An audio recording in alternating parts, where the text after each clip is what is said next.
today is Tuesday, July 26, 2011, and we're talking to Richard. How do you pronounce your last name? Buschard. How do you spell it? Buschard. Okay.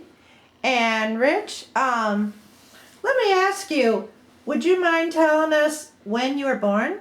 October 19th, 1943. And where were you born? Here in St. Louis. I was born at Deaconess Hospital, and we lived over in what is now St. Anne area, right over about a mile from here. And do you have brothers and sisters? I have one brother, Louis. He's 2 years older than I am.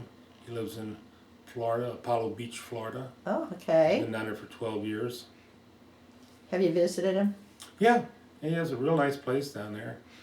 Has a swimming pool and a lanai, and backs right up. You look out his lanai and you can see the 18th green on the golf course. So he's enjoying himself with a lot of fishing and golf and retirement. Well, that sounds good. Are you retired? 12 years. 12 years from Boeing. Well, we're going to get back to Boeing, but I want to start back now when you were growing up. You said you lived in St. Anne. That's where I was initially, the house where my youngest years were. Mm-hmm. Then I moved to Raymond Avenue on the corner of Raymond and Taplin, which is not too far from here.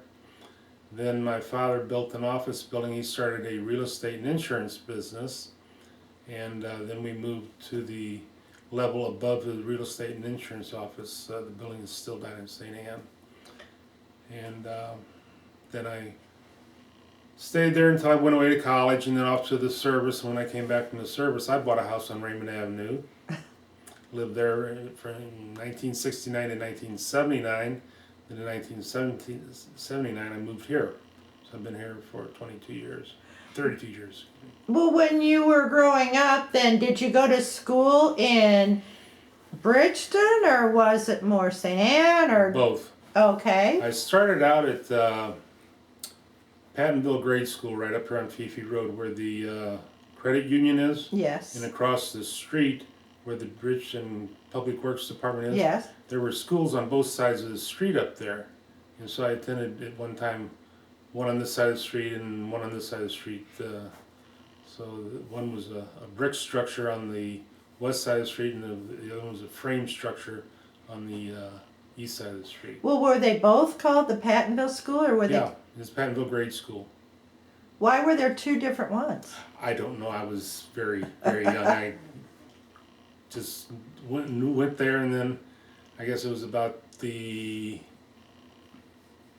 4th or 5th grade we had moved to my father's new facility down in St. Anne, and I graduated from St. Anne's grade school, which is right behind where the Shop and Save is down there. Okay. Was the Lane drive-in then? Airway Drive-In? Yeah. Yeah. Some friends of mine were actually the caretakers at the Airway Drive-In, the Armstrong family. They had about 7 or 8 children, and I was in class with one of them, and one was a year older than me. So we had a lot of fun up there. We used to do a lot of different activities around the screen, like climb up on top of the screen when we weren't supposed to be there, doing all kinds of childish little things, you know. But had a lot of fun with the Armstrong family. Well, you know, drive-ins are few and far between now in 2011. And maybe we should talk about what drive-ins were all about. So what do you remember about, well, apparently you do remember a lot about drive-ins, but thinking about drive-ins, what do you remember about them? Well, it was back in an era where we didn't have to worry too much about air conditioning because we never had air conditioning. So we were used to being outside, sitting in the hot and not being bothered by it. But it was a comfort. You could drive in your own vehicle and sit there, you know, with the little speaker inside the car. And in the wintertime, they had the heaters inside the car and stuff. But it was also back in the age when, you know, you're a teenager and you had raging hormones, and so that went hand in glove, you know, with your activities of the evening. Well, what kind of movies were shown? Do you remember? Oh gosh, I guess some of the most memorable. There's a lot of cowboy and Indian type movies back in those days, you know, with the John Waynes and the Randolph Scotts and Lone Ranger and all those characters, but we didn't have the diversity that we have today, you know.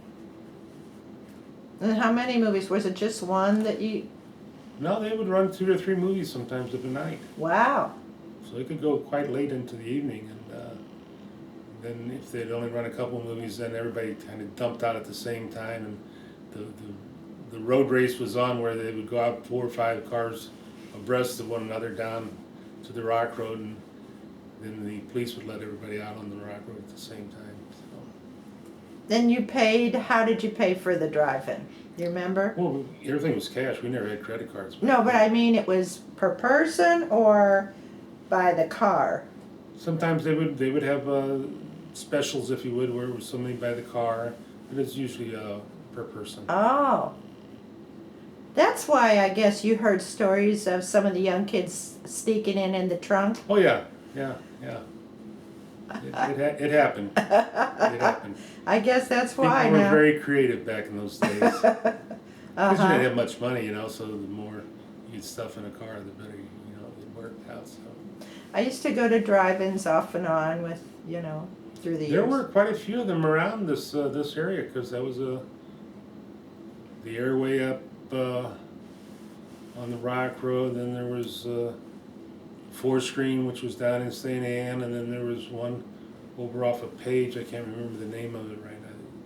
Holiday, I think it was called Holiday. And they were scattered all throughout the area, and it was a good way to see, you know, a good movie. So, where did you go to high school then? I went to high school at Pattonville. And was Pattonville located on Creve Coeur Mill Road? No, it was located where the Learning Center is on the Rock Road, across from Northwest Plaza.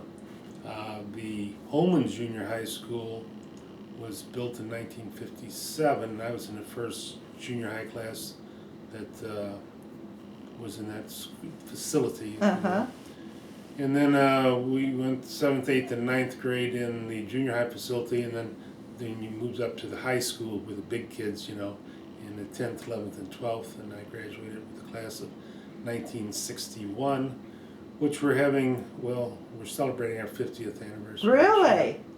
Wow. Do you have plans for the reunion then? No, our class officers that were responsible for this type of activity kind of dropped the ball on that. Oh, no. We've had 2 previous reunions, but they were not anything to be, you know, accredited to our class officers. A bunch of us put together 2 others that we've had over the years, you know, and it was interesting, but as we get older, the attendance dwindles and the interest dwindles, and some people pass away, a lot of people move away, they retire and move out of the area. So a few of us have talked about it, but nobody's expressed any interest in wanting to take the lead on this thing, you know. I'll go to it, but I don't want to be in charge of it type thing. So. Right. How many were in your graduating class? Do you remember? Well, it was right at 150. I think 147 was the actual number, but less than 150, because this was a lot of farmland out here. There was not the population that you had. Now, Rittner High School, which was right next to Pattonville, that's kind of like where the population started dwindling, moving out this way, but they had somewhere like 700-800 kids in their class, and we had 150 in ours right next door. But the Pattonville area, the Hazelwood area, Parkway area were all country land out here, and there's a lot of, you know, open space out here that Hazelwood and Parkway have since divided into 3 schools each, and Pattonville's kind of landlocked, so they just stayed one facility. When your brother and you were only how many years apart? 2? 2. Well, so your brother and you both, I'm assuming, graduate from Pattonville. Yeah. Were you involved in it, any activities? I played on the basketball team. That was about it. I did track one year, but I didn't care for that, so I just played varsity basketball for 4 years. We were the first team, the 1961 team, the first team to ever make it to the state Sweet 16. Oh, how exciting. Yeah. We unfortunately ran into St. Louis University, our first game, and lost that, so we were out of the tournament. But they went on, if there's any consolation, they went on to win state championship that year. So we did lose to somebody that was, very well represented. I see. Now, when you were high school age, did you have any part-time jobs like a lot of teenagers do? My dad had a real estate business, and he was involved in a lot of houses and buying and selling and stuff like that. So my brother and I would help my father with his business if there was any grass cutting or maintenance issues that needed to be done.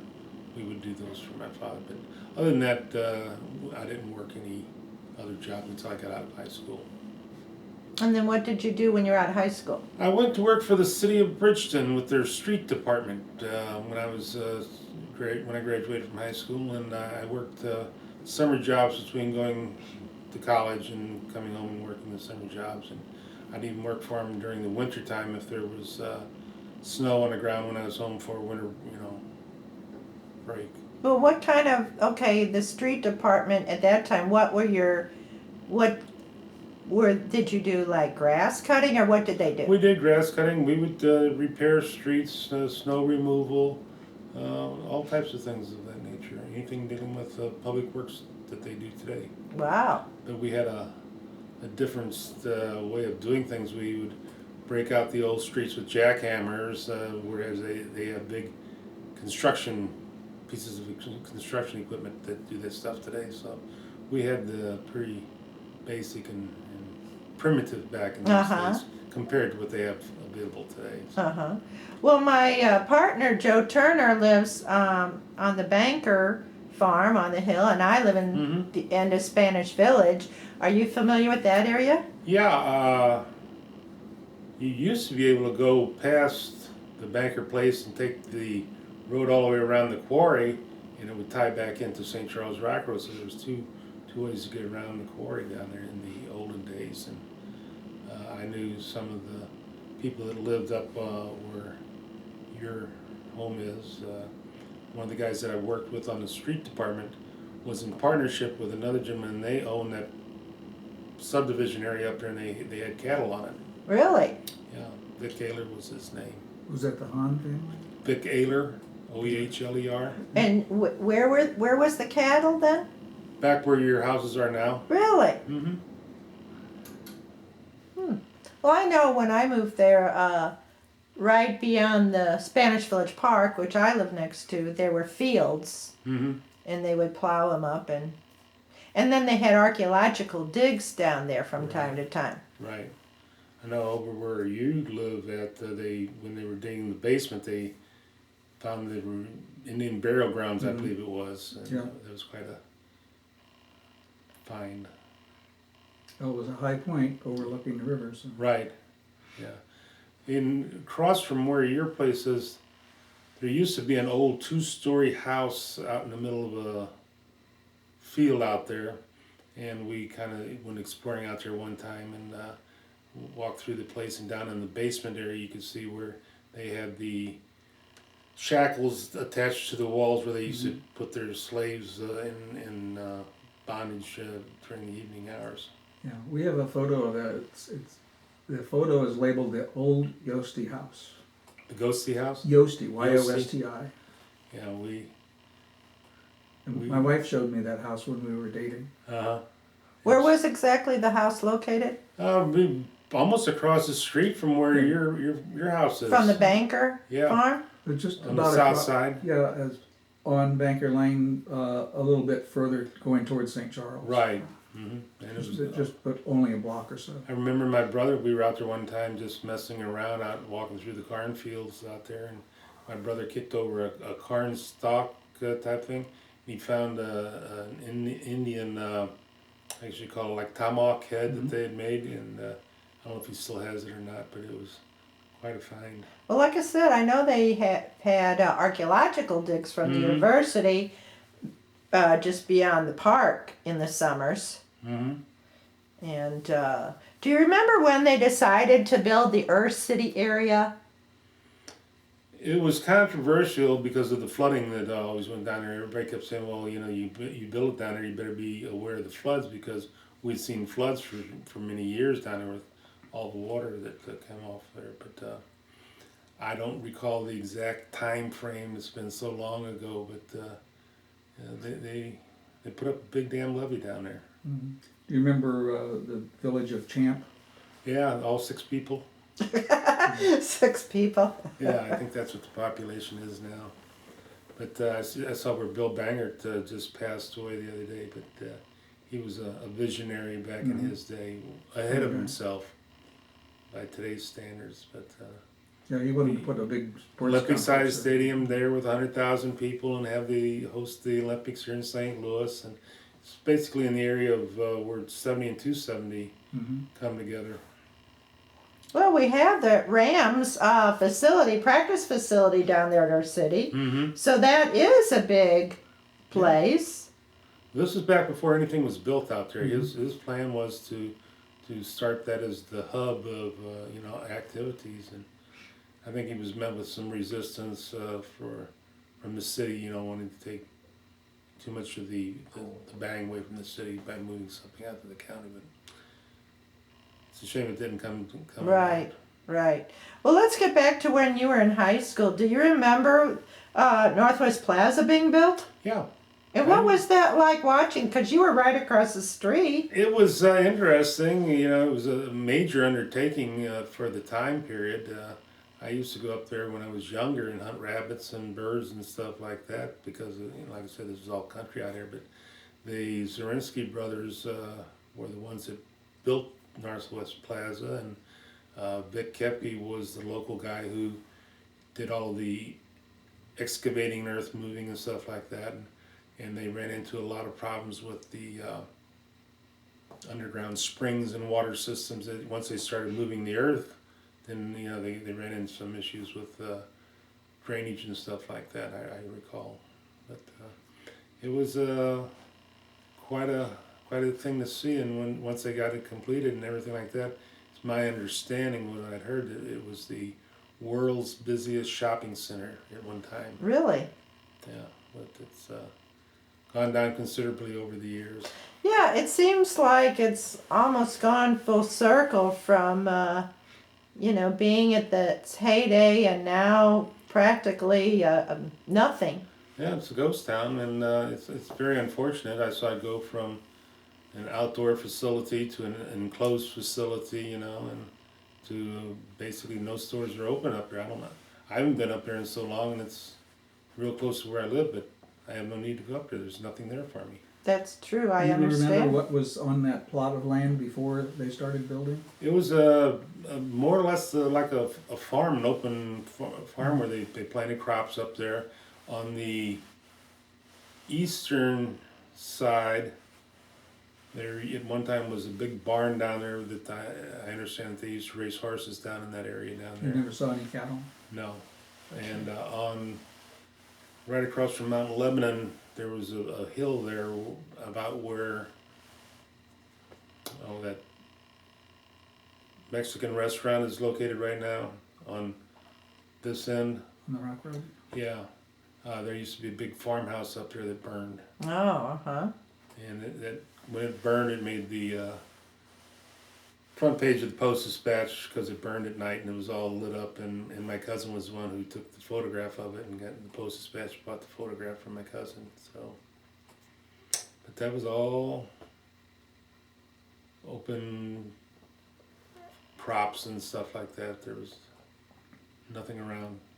Did your mother work while you were growing up? Yeah, she took, like I said, my father and mother had a real estate and insurance business where my father was engaged mainly in the real estate end of it. My mother took primarily care of the office and the insurance business, so it worked out well for him. And then we lived up above my father's office in our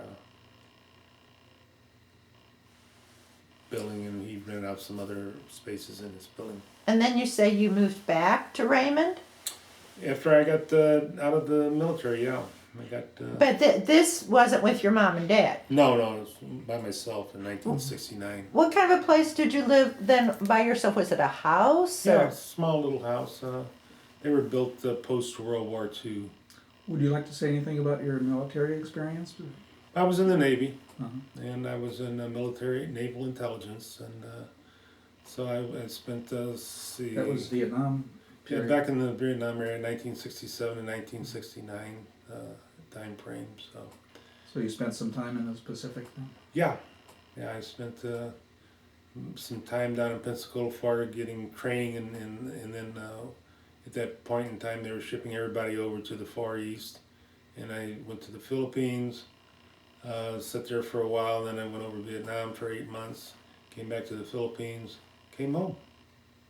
And the unfortunate part about being in the intelligence community, you're very limited on what you can discuss. Even now? Oh yeah, Even now? there's no time limits on it. Oh, do you have to sign an They just affidavit? instill the fear of God in you when you first enter into the business, so to speak. But it was very interesting work, I can say that. Even if you weren't going to sign on for a career in the Navy, you were still able to be in the intelligence? Mm-hmm. Yeah. Was there a separate title or name for that division? Well, they call us communication technicians. We would gather intelligence, we would analyze it, and then we would disseminate it. Sometimes it was immediate, and other times it was long term. So But you were just in the Navy for 2 years? active duty, 6 years total. Okay. 4-year inactive, where you had to go over to Lambert field for the weekend meetings, which were a waste of time and taxpayers' money. Was your brother also in the military? He was in the Navy also. Did he also do the same thing? No, he was a disbursement clerk on an aircraft carrier. He spent some time in the Mediterranean, some time in the Atlantic, and so he was 2 years ahead of me. And you say you went on to school after you got out of the Navy? Did you go to school? Yeah, I went to evening school, took classes in the evening at St. Louis University through their evening program, and got my degree in organizational development, and worked at Boeing for 31 years. Well, while you were going through all this, you were living on Raymond? Yeah, I got back in '69, and I lived on Raymond for 10 years, and then I moved over here. Now, were you living by yourself in Raymond? I had some buddies that would room with me, rent a room from me, and then I got married, and then we moved from that house over there to this house here. Well, let's talk about this. What was your wife's name? My first wife, Okay. her name was Sandra. Okay. Was she also a Pattonville person? No, she's a Crystal City girl. Crystal City. Crystal City, way down south off of 55, and I met her at Boeing, and we dated and got married, and then we were together for 4 years, and things didn't work out, so we went our separate ways. And Did you have any children then? no, Okay. and But she worked at Boeing. she worked at Boeing. Then she left Boeing, and she became a freelance court reporter. Oh? So she did very well for herself. She made a significant upgrade in her occupation, if you will, and she's still doing it, from what I understand. I've only seen her once in the last 30-some years since we went our separate ways. So she was a very hard worker. And then you remarried? I was single for a while, then I remarried, and we were together 25 years before she passed away. It'll be 6 years in October. What's her name? Pamela. Was she a Bridgeton resident? No, she was a West County girl, a Creve Car area, like a Chesterfield Creve Car area, and she was a Parkway girl, not a Pattonville. How'd you meet her? Met her at Boeing. They both my wives at Boeing. Well, it was such a large place. It was like a city within itself. When I started working there in 1969, there were 60,000 people that Wow. worked Wow. there. And when I left 31 years later, there were 20,000 people. Oh. So, but that was back in 1969. That was back in the day where they were turning out so many aircraft and space programs that there was never going to be an end to it. But things changed over the years. Did you work anywhere else besides Boeing? No. You know, we've interviewed several people now that have worked for Boeing, or else their father, such as Joe Campbell, father worked there. The Yeah. mayor. And the mayor. Conrad Byers, yeah, he worked there. He worked in the information systems, I believe it was. I was in the space and missiles division. So they had the aircraft division, the information technology division, and the space and missiles. So I was involved with space programs like the shuttle and some of the Apollo programs and things of that nature. Well, what division was your wife in then? Same, both of them. Did she continue to work after you got married? Oh yeah, yeah. We never had any children, so there was no need for her to stay home, and she was too much of a go-getter to sit around and do nothing. She was a staff assistant to a vice president over there. She had a pretty good job. Mm-hmm. And she passed away when?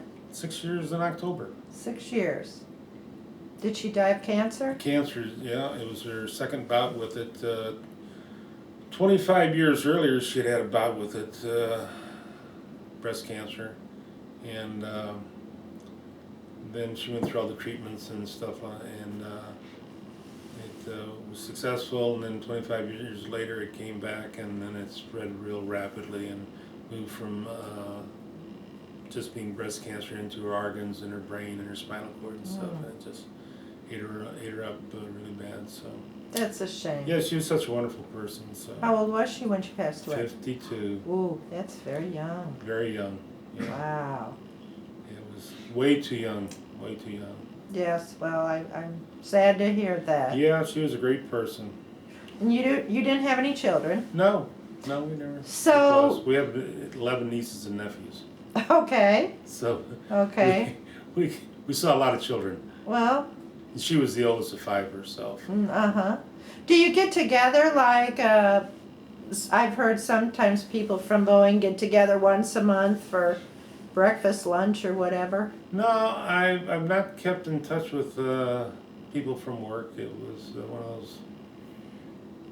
They have these clubs and associations out there, and people have sent me information on them, but I just never have had any desire. I have my own friends outside of work, and I play golf with my friends and see them on a regular basis. But I see a few people on occasion, run into them by accident, nothing planned, and talk about how old they've gotten to look. And So mainly you enjoy playing golf? Yeah, that's Where do you play? I play on Wednesdays up at Berry Hill, and then on Saturdays, right now, we're playing over at Florissant, Golf Club of Florissant. Mm-hmm. But we play all over the area whenever we can, and then twice a year go on golf outings, if you will. Right now we're going in the springtime, we go down to Biloxi, Mississippi. And then in the fall we go out to Mesquite, Nevada. Wow, that's going somewhere. Yeah, we try and mix it up a little bit, get some variation. We used to go down to Gulf Shores, Alabama in the springtime. And we just moved it a little bit closer in Biloxi. So, and there's about 20 of us that play together, so we have a nice group of people. Sounds like it. Do you remember any recreational facilities in Bridgeton in earlier days? I remember when Berry Hill was built, but the BMAC complex down in off of Taussig down there. I remember that was built. Going back a few years, there used to be the what was it called? Used to be an amusement park right out by 270 and 70. Mm-hmm. That was Westlake? Westlake, that's it, yeah, Westlake. Did you ever have school picnic there? We went out there when I can barely remember it, when I was real small, going out with my family, and it was set in more of a wooded area from what I recall, but that was so long ago. I was maybe 3 or 4 at the most, something like that. Mm-hmm. I'm the same age as you. Oh, okay. I grew up in the city near Chain of Rocks Amusement Park.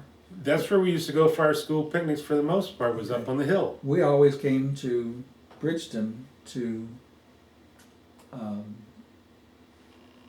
Westlake. Westlake, Uh-huh. for our school picnics. So we probably met Yeah, passing in school buses. yeah, I can remember going up there with the chain of rocks with the roller The swooper. coaster Mhm. and the swings, chair swings that went Uh-huh. around and Do stuff. you remember the swooper that was like an oval Ferris wheel that went out over the edge? Yeah, and then Mad Mouse and all that kind of Mhm. stuff. Yeah, yeah.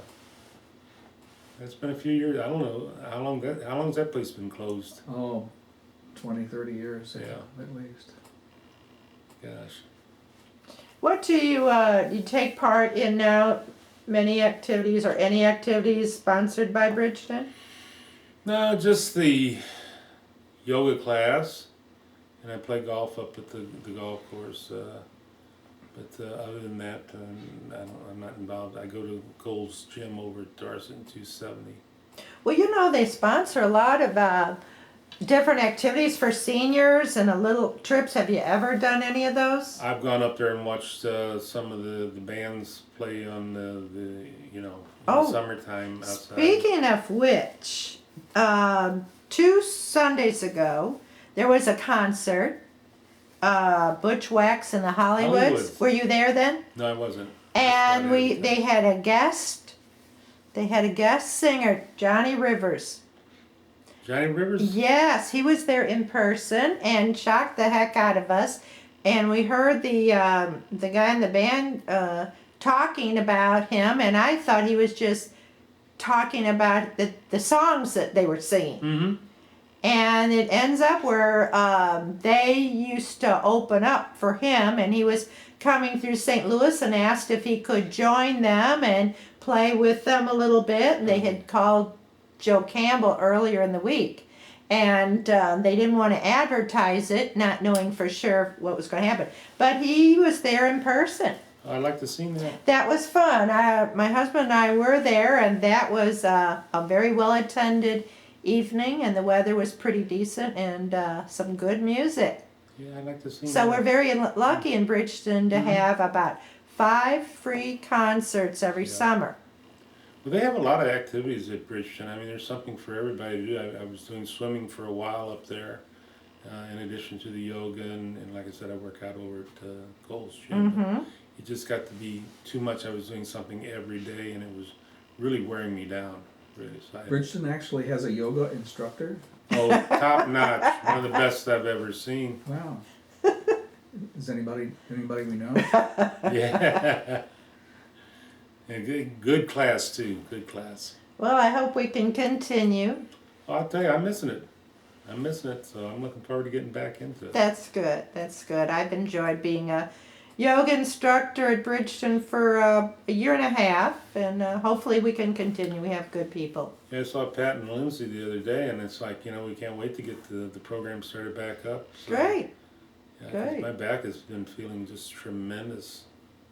Just tremendous. That's a testament then. Yeah. We were just looking at the empty indoor pool a little while ago and took some pictures of that big place where there isn't any water. What are they going to do? I saw that they're having some meetings, some public meetings Right. about what Well, recommendations. that's for a longer term. The public meeting was for longer term, but they're doing regular annual maintenance on the Oh. liner primarily. Yeah.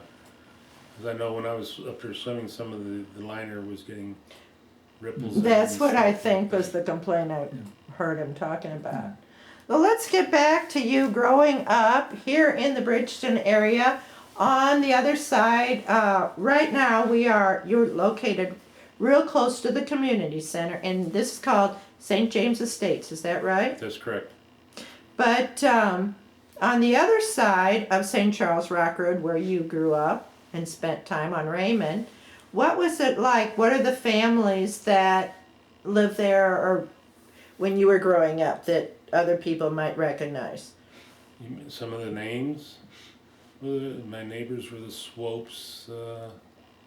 Their kids all live out of state. They're in California right now, except for one, John Jr., who is in England, lives in London.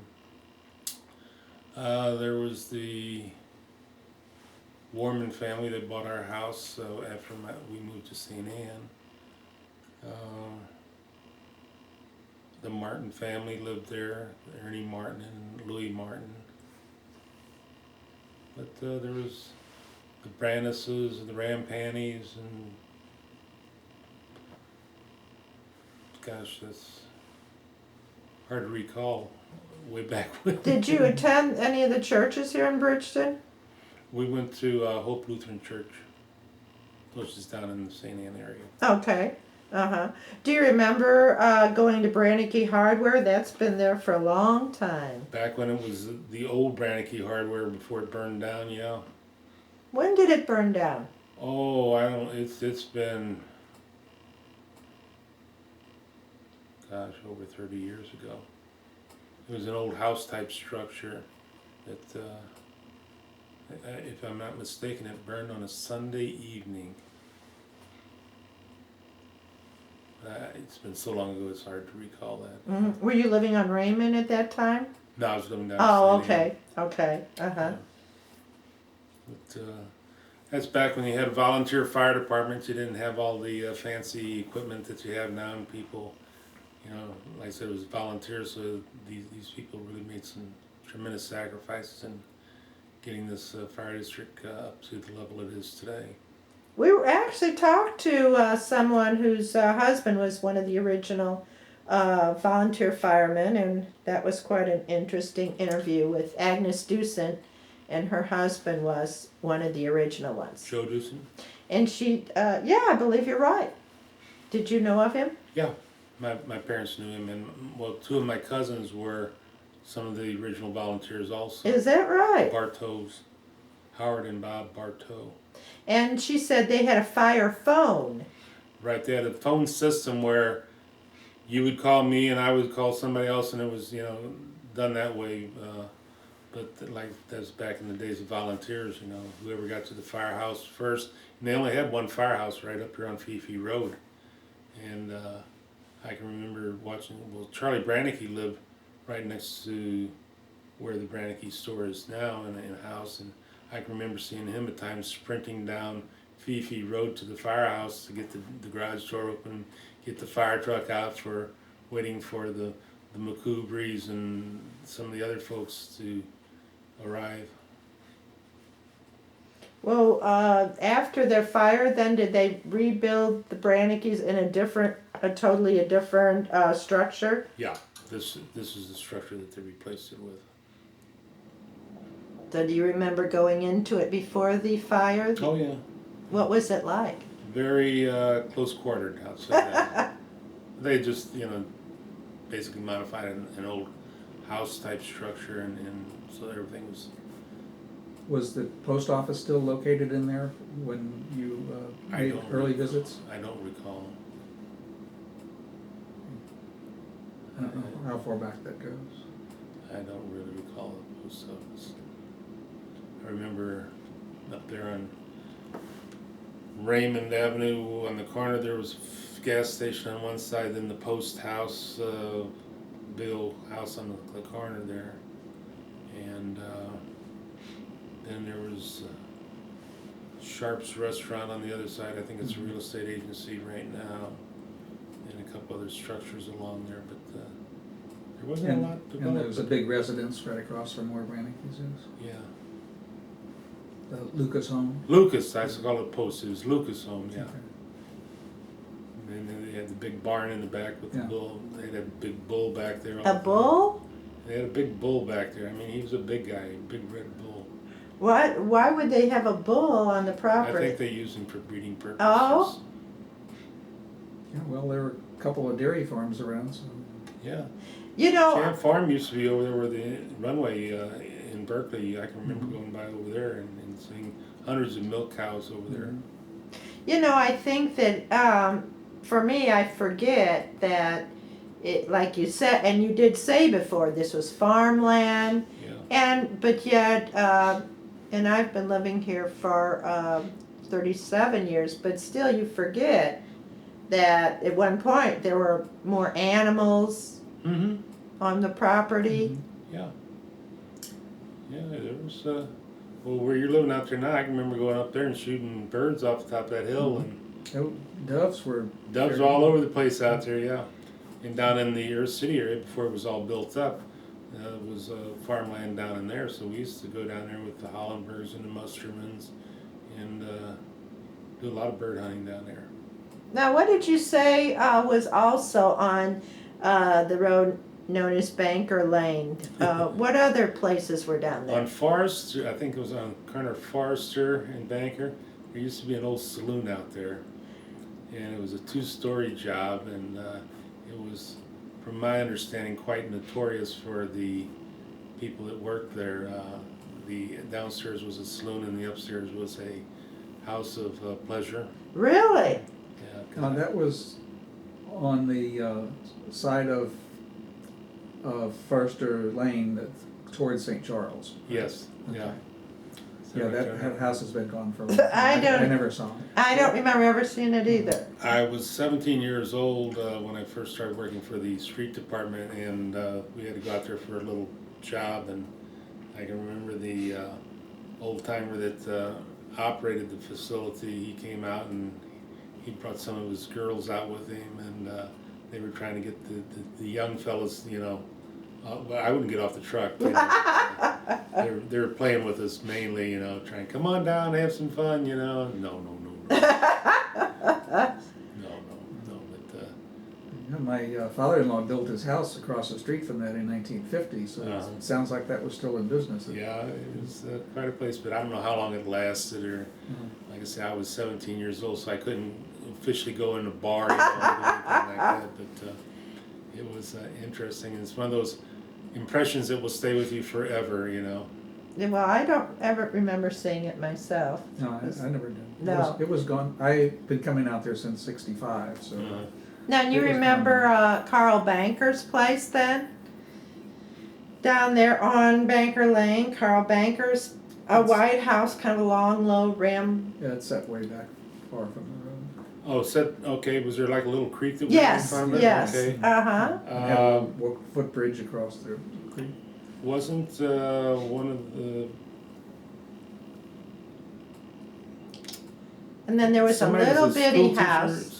One of the daughters was a school teacher? Jane, maybe? Jane, yeah. I think she was my English teacher in high school. At Pattonville, Niemiller or yes. something like that? Niemiller, exactly. Yeah, she was my English teacher at Pattonville She's High still School. around, lives in Florissant, and Is she really? she's on our short list of people to interview.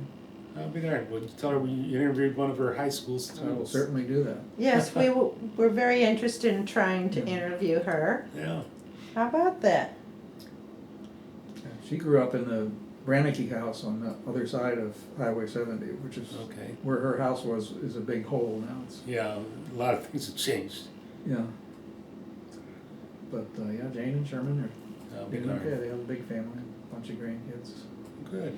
Do you remember that there was a little, very small house on the corner there of Banker and Forester, and then there was a pump out there on the corner? No, I don't recall that. Okay, that's all right. We've interviewed a couple of people that live on Forester, or Mhm. have lived, such as Jerry Hahn. They grew up, actually. Jerry and I went to school together. Is that right? I see him on occasion. Well, the last time I saw him was when his father passed away. But no, Jerry and I were in the same class. Is that right? Yeah. Really nice guy. Uh-huh. I think Jerry's retired from TWA or something like that. You were in the same high school class with Yeah. him? Okay. So we, all three of us then. Yeah. And You he three owns several properties, still in Spanish Village, and, you know, his family's property up there. One of the girls that works up at Brannicky's rents some property from him. Karen, her name used to be Rhinewall. I don't know what it is now, but she and Jerry have maintained a good relationship. Do you recall they brought up the boat? Was it the Bayou Belle? Bayou Belle. Do you remember that?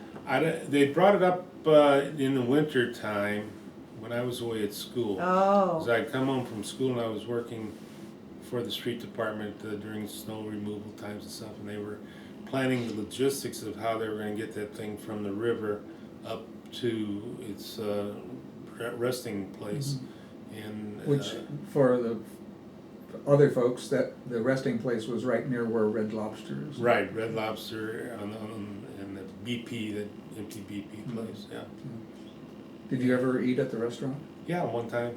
It was a very nice place. Jenny and I went there twice. Yeah, it was very, very unique in its It was atmosphere. And my understanding is, like I said, they did it while I was back at school, but they hooked a couple Dan Ham trucks, tractors on it and pulled it up the back way coming up Banker Lane, so they'd stay off the Rock Road.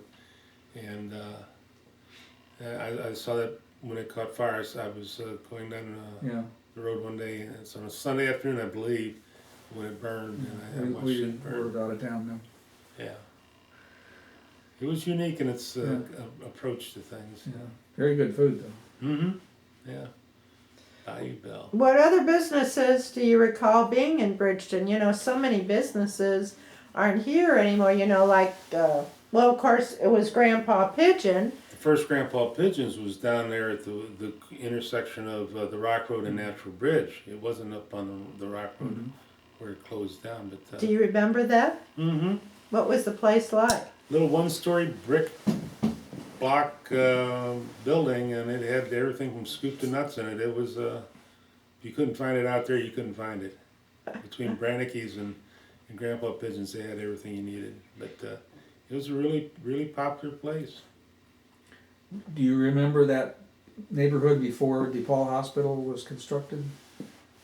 I remember very little about it other than it was a lot of open ground up there, and going up McKelvey was just a little 2-lane asphalt road, and now it's 5 lanes wide and all developed with the hospital and stuff up there. But it was just a lot of open ground up there, as I recall.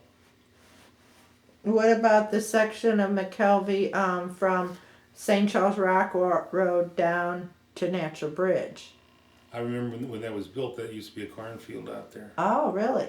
Yeah, and I remember working with the city engineer, setting survey stakes and stuff for them to build that road up over the hill, and it was an undertaking that we as the Bridge and Street Department were not qualified to do, so they brought in the people from Fred Weber to make that St. Charles Rock Road to Natural Bridge extension. I Oh, understand okay. from a couple of other people that they moved a lot of soil out of there also, and to the side towards Target, where Target is now. And that was a gradual slope before, and they made it more or less of a cliff. I don't recall that. That was all done by That was all Fred Weber. Fred Weber, yeah. But somebody you might want to talk to that's been around for some time, and she lives on McKelvey Hill, is the Vosen. We did talk to Jerry Did you Votion, talk actually, to Jerry? yeah. She would be a treasure trove of information. Oh, yeah. Yeah. She did. Nice Now, lady. her husband was from down there, Champ, wasn't he? Village of Champ? Bob. I don't know where he lived before, but I always know him from being up on I forget, I'd have to look at the video. I think that's Yeah. where he was from. Their 2 daughters still live in the area somewhere. I Mhm. think the one daughter lives with One daughter lives Jerry, with her, I think. Melinda, And, yeah, she has a grandson that lives with her. Christopher. That sounds right. Mm-hmm. And they have bees in their backyard. Yeah. Still, They used to Still sell need for tomatoes. bees. They used to sell tomatoes on their front lawn. Well, so did Gus Hahn used to sell tomatoes too on Forester. Mm-hmm. And that was very popular. I think a lot of people really were waiting for that. Now, there used to be a family up there also, the Wheezy Hans. I don't know Okay. them. Shirley was in my class, but I know she lives in Florida now. But how far up the hill was that? almost up there by where the Hans were. Okay, we'll ask Jerry if he knows who was they that are. the house where Bill Dover is in now, maybe? I don't know. He's been there for quite a while. Yeah, I'm not familiar with Mhm. Bill Dover. But there was Shirley, and I believe her younger sister was Jeanette, if I'm not mistaken. But they lived up in that area up of Forester.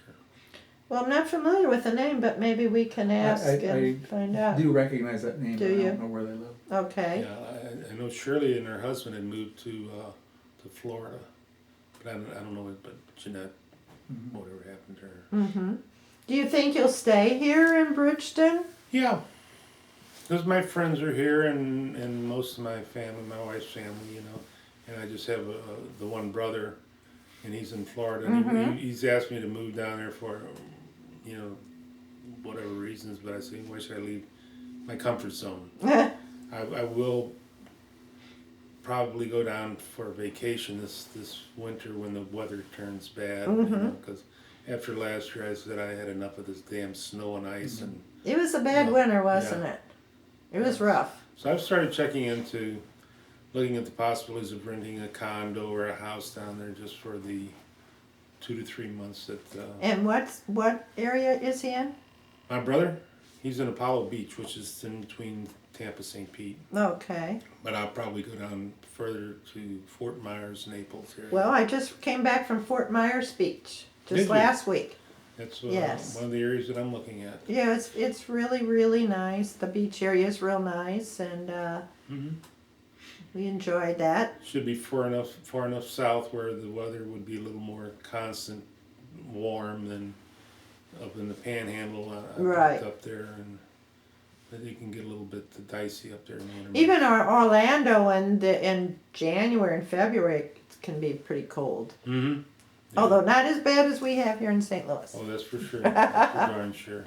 Well, is there anything else you would like to tell us about what you remember about Bridgeton, either different businesses, how it's changed?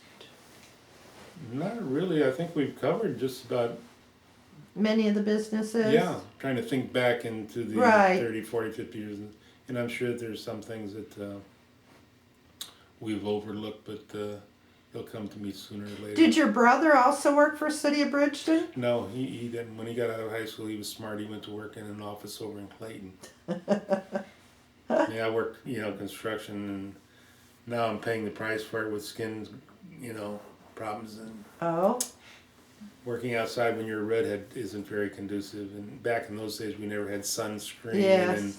and the information we have available today. So we would burn and peel, and maybe Everybody more. just accepted that. Yeah, it was a way of life, and now we're all paying the price for it with the little skin cancers, and Right, dermatologists are making a mint off of us. But, right. Yeah, I know when I was in Florida, I tried to put stuff on my face before I went out. right. I do that every time I go out and play golf now, put on as much Yeah. sunscreen as possible, but hats and everything, Well, while we were down in Florida, it was warm, but I heard it was very hot here in St. Louis last week Yeah. in July, and it, hovered in the 100-degree range? Yeah, and then the heat factor you thrown in there is 110 to 115, so it was just miserable. That's pretty extreme. So I just stayed inside, watched my lawn burn up. And that's all you can do. Uh-huh. Is that what you did, Joe? I stayed inside a lot. Unfortunately, the indoor pool is closed for maintenance this week, so couldn't go swimming. Jenny and I go up there 3 mornings a week. I used to go on Tuesdays and Thursdays for the 11 to 12 o'clock open swim.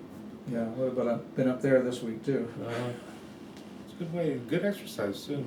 A lot of people take advantage of the community center, play cards. Mm-hmm. Some play billiards. Mm-hmm. Of course, a lot of the seniors go up and eat lunch there. I've been up there a couple times for their luncheons, especially when the fire department does their barbecue. Oh, really? Yeah. Is that nice? It's very nice. Very nice. They do a good job. Well, we really appreciate you letting us come over and talking to Okay. us, and glad to have you here in Bridgeton. And if you haven't been through the Payne Gentry house lately, I was up there a few years ago for their winter display, Christmas display, right? Uh-huh. and ran into a lady that I had gone to high school with, Who's that? Rosemary Laughlin. She lives right over here off of Lockport. Uh-huh. And she was dressed in the period costume. Good. Part of the tour process. Uh-huh. Good. Well, You get dressed up like that too. I do. I also give tours with the Historical Commission, and I do have a long skirt and high neck blouse, long sleeves, everything that I do wear as Don't well. need any sunscreen with that. No, and then you know, I think I saw you at the parade this year. I was Yeah. with there again. I was with Historical Commission. We had a float for 4th of July parade, Right? I and stayed home. but your wife was there. Your wife came to the parade, and so were you able to see the parades every year? Yeah. So close. I mean, I just walked down the bottom of the hill and carried my little lawn chair with me. And It's really, really a nice activity Bridgeton puts on. The yeah. parades, we've remember going to them when our children were young, and then in the evening, of course, they have the firework display at BMAC, and I actually went this year for the first time in years with neighbors. I've gone once to it and haven't been in a long time. It was really nice. I hadn't been for a long, long time. We Yeah, used to yeah. take the kids, and we would hike down from, I think, Hussman. Sometimes we would hike down Taussig, or sometimes they'd have a school bus, a little shuttle. Shuttle. Yes, but now they don't have that. I think the people have to park at that one auction lot, I think. That's where I parked the last time that I was there. Was at the auto auction. Right, right, A lot, and wasn't that bad. right. Yeah, just short walk, and it's well worth it for the nice display. Bridgeton's always done a very good job with their activities. They have a lot of activities for children, but also like a lot of activities for seniors. Right. I know they go to casinos, they go to eagle watching, and they do a lot of things. So perhaps, you know, you might want to think about joining them sometime. Sure. Well, thank you for letting us come over Glad today, I could be able to help. and maybe we will see you again. I know you'll see me. Okay, thank you very much. Okay.